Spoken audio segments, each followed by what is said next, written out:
Жіктер мына жерде лайф гурмандардың дерті. Балық фиш маркет, фиш. Ого. Сразу саудалап жатыр дейміз.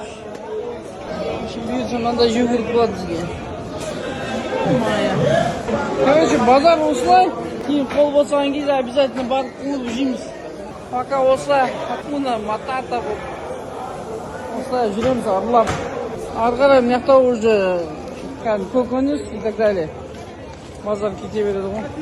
Хакуна матата деген все без проблем деген сөз. Окей деген сөз. No problem. Мына жақта жалпы өте көп специямен танылған нереально көп нелер бар. Кімге қызық болса жазып жіберіңдер, пока 2-3 күн боламын алып келемін. Бірақ нормально ақшасын алып келемін yani. Мынандай.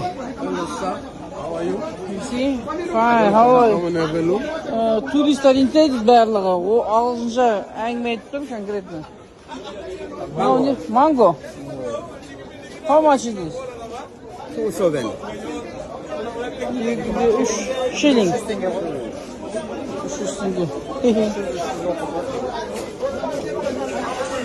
Ну, ана, күлді шайда қолданғандар ғой оның бәрі. Кофенің иісі вообще ураган болып тұр ғой.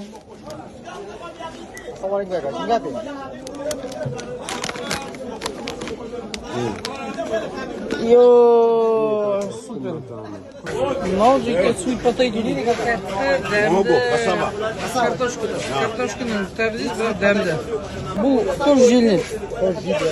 Картошка сияқты пісіре ма, или шикілей ма? Картошка сияқты пісіреді, бірақ мощный шығады.